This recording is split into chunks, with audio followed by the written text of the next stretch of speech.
Tonight, as the darkness devours every last flicker of light, I will tell you a story. A story so unsettling that after hearing it, you may never feel safe alone in the dark again. On the afternoon of July 18th, 1997, a man was driving down a road surrounded on both sides by trees in a rural part of Wisconsin called Douglas County. There were no other cars on the road, and so this guy was driving pretty fast. And as he rounded this bend in the road, something out the passenger side window on the side of the road in the grass caught his eye. He couldn't tell what it was, but it was a pretty big object, and after he drove right past it, he just couldn't stop thinking about it. Like, whatever it was, it just seemed out of place. And so for whatever reason, this man felt compelled to actually stop and go see what it was. And so he slowed down and parked on the shoulder. He got out and began walking along the road back in the direction of this object. And as he got closer, he began to see this object again in the shoulder of the road, and it was sort of obscured by grass and other things, so he couldn't see what it was. But as he got closer, he saw the object was pretty big, and it was all white. And as he took a few more steps and got within maybe 20 or 30 feet, he finally got a better look at this object, and he just froze. Because the object was a man wearing all white, a white suit, a white belt, white shoes, all white, and he was laying on the side of the road just totally motionless. And for a second, the driver thought, maybe this guy is sleeping, but after taking only a few more steps and getting a totally unobstructed view at the sky, he saw there was a gaping hole in this man's chest. He was obviously dead, and so the driver turned around, ran back to his car, sped to the nearest house, and called 911. The next morning, a Douglas County detective named Stephen Long was sitting at his desk looking at the photos of the dead man in white. This murder case was less than 24 hours old, but already this was one of the weirder cases that this detective had ever been assigned to. The victim had pretty much immediately been identified because he was carrying on his person his wallet, and in his wallet was his driver's license, and so they knew who he was. But the man in white's identity actually made the whole case more confusing, not less. And Mark had no obvious ties to the area. So what was this rich guy doing 3 hours from home, dressed all in white, getting shot to death on the side of the road? Like it didn't add up. The dead man was a 45-year-old millionaire named Mark Foster. And Mark lived 3 hours away in Minneapolis, Minnesota, and had no discernible ties to Douglas County. And so the detective was thinking, what is this rich guy doing here, dressed head to toe, all in white, getting murdered on the side of some local random back road? But things only got more confusing from there. After the medical examiner did Mark's autopsy, he told Detective Long that he had discovered a note inside of Mark's shoe. And the note just said, "Jack Frazier isn't here, but it's Jimmy Bailey or a look-alike. I hope I'm okay." Now, nobody, including Detective Long, had any idea what this note meant. It was far too cryptic. But when they ran Jack Frazier and Jimmy Bailey's names through their database, the police discovered that both of those men, one, existed, and two, they lived in Minnesota, same as Mark Foster. And so naturally, Detective Long began to suspect that maybe those two men were connected in some way to Mark Foster. Maybe they were involved in his murder, or maybe they were actually his killer or killers. He didn't know, but it was his best lead. So Detective Long decided he would just have to go to Minneapolis to try to find out more. A few hours later, Detective Long parked his car at the Minneapolis police station. He got out and walked inside the building. Waiting for him inside was the local detective whom Mark had already spoken to. And so after meeting this detective, the two of them went into an interview room where Mark Foster's wife was waiting for them. And right away, Detective Long noticed that she was very pregnant, at least 15 or 20 years younger than Mark. But despite that, she seemed very composed. It would turn out she'd already been told about her husband's death, and she was basically resigned to the fact that she was here to try to answer questions to figure out what happened. And so the detective sat down and they began to interview her. And then when they brought up the note that was found in Mark's shoe, specifically when they said the two names that were on that note, Jack Frazier and Jimmy Bailey, when they said that, it triggered something in Mark Foster's wife. She immediately began to cry, and then in between sobs, she would tell the detectives that she knew who those two men were. She told them that she had previously had relationships with both of them before marrying Mark. And she said after she married Mark, Jack and Jimmy became very jealous. They didn't like the idea that she had chosen Mark over them. And so she had always felt like those two, Jack and Jimmy, sort of had it up for Mark as a result of this romantic rivalry. After the interview with Mark's wife ended, Detective Long began to think that, despite this case appearing on the surface to be very odd and confusing, that perhaps in reality, it was quite simple. Maybe Jimmy and Jack were so jealous of Mark that they killed Mark. I mean, based on what Mark's wife had just told them in the interview about them being romantic rivals of Mark, and also the fact that that note was in Mark's shoe and named those two men, it certainly seemed very possible. But over the next couple of days that Detective Long began digging into this theory, that theory fell apart. Because it would turn out Jack Fraser and Jimmy Bailey had absolutely airtight alibis. They simply couldn't have been the killers. Now, Detective Long was obviously frustrated. He felt like he really had it here. But he was not deterred. He decided his next move would be to try to better understand his victim. To this point, he had already interviewed a lot of Mark's friends and family, but something he had not done yet was simply go to Mark's house and have a look around. So, Detective Long got a search warrant, and on July 29th, roughly a week after Mark was killed, Detective Long, along with another detective, pulled up in front of Mark Foster's large two-story home in the middle of a quiet suburban neighborhood. Now, from the outside, the home looked totally ordinary relative to its neighbors. But once they got inside the house, it was anything but. The detectives made their way up to the front door and knocked, and a few seconds later, Mark Foster's wife opened up the door and let them inside. And right away, Detective Long is looking around, and he's seeing all over the walls on the first floor of the house are these graphic pictures and paintings of naked people. And then in addition to that, on some of the coffee tables and various surfaces on the first floor, right when you walk in, are all these pornographic magazines and books everywhere. And Mark's wife didn't acknowledge any of it. She acted like it was completely normal to have all this stuff right in the front part of your house. And so the two detectives are looking at each other as, Mark's wife is leading them on this tour through the first floor. And at some point, Detective Long just said, hey, Mrs. Foster, why don't you have a seat on the couch and you just let us take a look around your house on our own? So she said, okay. She sat down on the couch, and then the two detectives, they left the living room, went back to the front of the house, and made their way upstairs. And once they got upstairs, they found the master suite, and there was all this bondage gear inside. There were leather straps attached to the bedposts, there was whips and handcuffs. There was also additional pornographic material in there. But, considering what the detectives had seen downstairs, this sort of felt on par for this house. And so after searching the other bedrooms and other rooms on the second floor and finding more pornographic material basically everywhere, the detectives found their way back to the hallway in the second floor, and they noticed there was a rope hanging down from the ceiling, and it was attached to the pull door that led to the attic. And so the two detectives, they walked over, they pulled the rope down, it revealed this fold-out set of stairs that came down from the attic, and once those were in place, the two detectives began climbing up. And once they got up there, they discovered that this attic was not a storage space like many attics are in American homes. Instead, this attic was a fully functional room that sort of resembled like a satanic dungeon of sorts. All the walls were totally jet black, and there were all these burned out candles all over the place and tarot cards littering the floor. And on the back of the attic, basically all the way on the other side, there was what appeared to be an altar that sort of overlooked the entire room. And on the altar were more candles, and there was a voodoo doll. It's totally creepy, and the two detectives are looking at each other like, what's going on here? And so the detectives, they climbed all the way into the attic, and then slowly began walking across towards the altar. And when they got close enough to actually see the altar up close, they just froze. Because sitting on the altar, in addition to the candles and the voodoo doll, were two business cards. Their own business cards.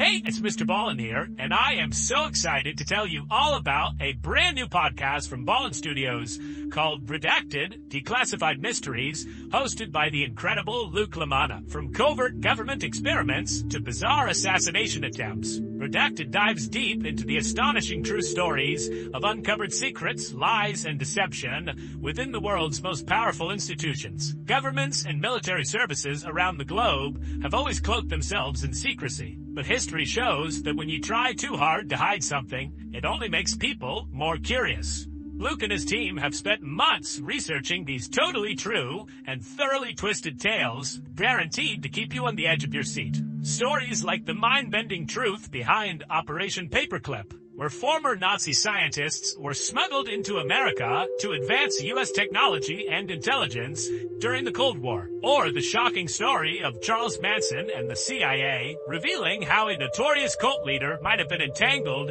in a web of covert operations. Trust me when I tell you, the stories are real and the secrets are shocking. Follow Redacted Declassified Mysteries with Luke Lamana on the Wondery app or wherever else you get your podcasts. You can listen ad-free right now by joining Wondery Plus in the Wondery app or on Spotify.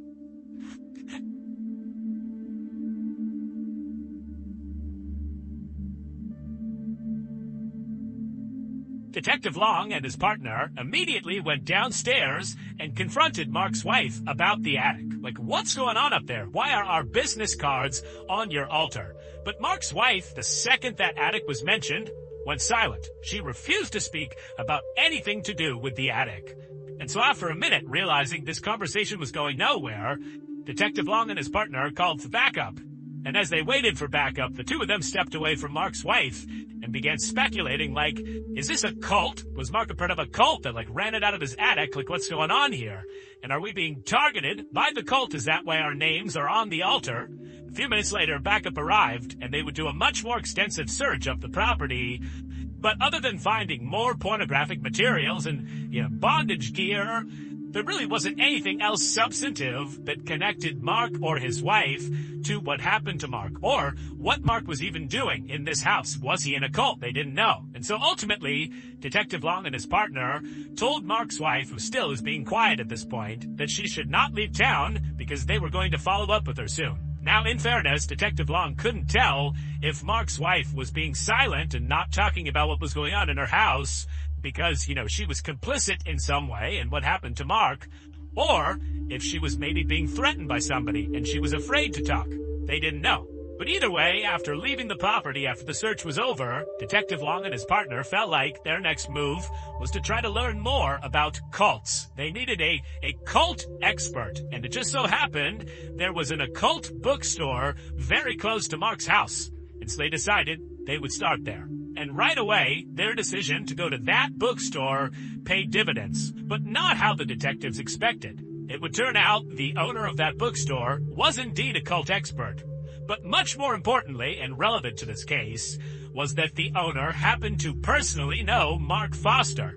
And he told the detectives that Mark came to his bookstore all the time, and also the owner said he knew a bunch of Mark's friends. And so by the time the detectives left the bookstore, they had learned a little bit about cults, but more importantly, they left with a list of names the owner had given them of known associates of Mark Foster who maybe were involved in whatever was going on in Mark's house, and so maybe they had information about what happened to Mark.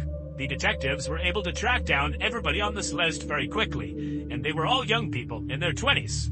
And in each of the interviews they conducted, each of these young people were very open about being in what they called a religious group that they said Mark was a part of as well. Now, the detectives theorized that this religious group was very likely a cult, like they believed, but they didn't call it a cult, they called it a group. But the detectives didn't let up. They kept pressing these people until eventually a new name surfaced: Greg Freisner. Now, none of these people said Greg was in charge of the cult. Instead, they just sort of said, well, talk to Greg if you want more information about our group. The detectives naturally began to wonder if this Greg person was the cult leader, or maybe he was Mark's killer, or maybe he was both.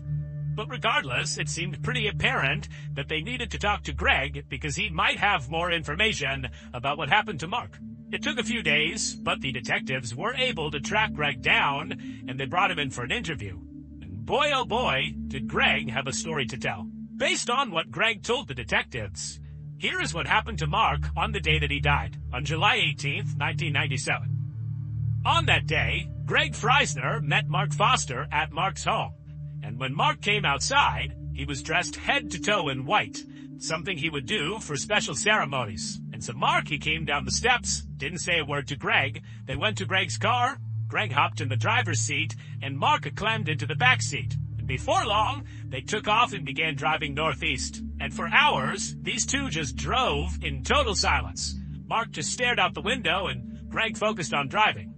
The only thing that happened during this multi-hour-long drive was at some point Mark pulled out a piece of paper from his coat pocket and he wrote something on it, and then after staring at it, he kind of smiled and tucked it into his shoe. And then a little bit later, Greg pulled over on the side of the road in Douglas County, Wisconsin, on this random backcountry road. And as soon as they pulled over, again without saying anything, Greg and Mark got out of the car, and they went around to the back of the car where the trunk was. And the two men are kind of stretching, it's been a long drive, taking in the scenery, and then before long, Greg pops open the trunk. And in the trunk is a rifle. Neither man have any strong reaction to this. Greg just reaches down, pulls the rifle out, and Mark, calm as can be, just begins walking over to the side of the road, to the shoulder. And then once he got to the shoulder, Greg came over and stood right in front of him and just looked intently into Mark's eyes, looking for the signal. And at some point, after Mark kind of composed himself, he nodded at Greg, at which point Greg raised that rifle, placed the barrel directly on Mark's chest, and fired. Mark crumpled to the ground, and he lay there for a second just moaning horribly, and Greg just stood over him watching until finally Mark went silent and died, at which point Greg casually went back to his car, got inside, and drove home. The only time he stopped was to throw his rifle into a nearby river. But once Greg got home, he was overjoyed because he knew the sacred ritual he had just carried out with Mark had been a total success. It had gone exactly to plan. It would turn out Mark Foster was absolutely a member of that religious group, the cult, if you will. Except he was not just a member. He was the cult's leader. And Mark is the one who orchestrated his own death. However, Mark did not view his death as him actually dying. Quite the opposite. We celebrate life as we celebrate death. Death is nothing to be afraid of.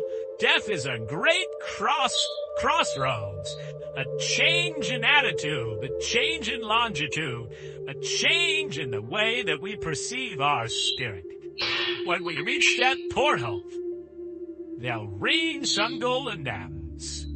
He believed that what he and Greg, his most devout follower, were going to do, the sacred ritual, was after Greg fires the shot into his chest and ends this body's life, that his soul, his consciousness, and his power will be transferred into Greg.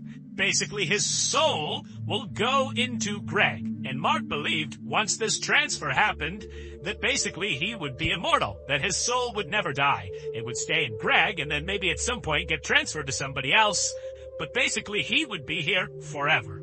The bizarre note that was found in Mark's shoe, the note that he wrote and stuffed in there, that note was designed to throw police off the trail. He knew that he was having Greg murder him, again for this ritual, but he wanted to make sure Greg didn't get caught. And so he wrote on the note very specifically, Jack Frazier and Jimmy Bailey.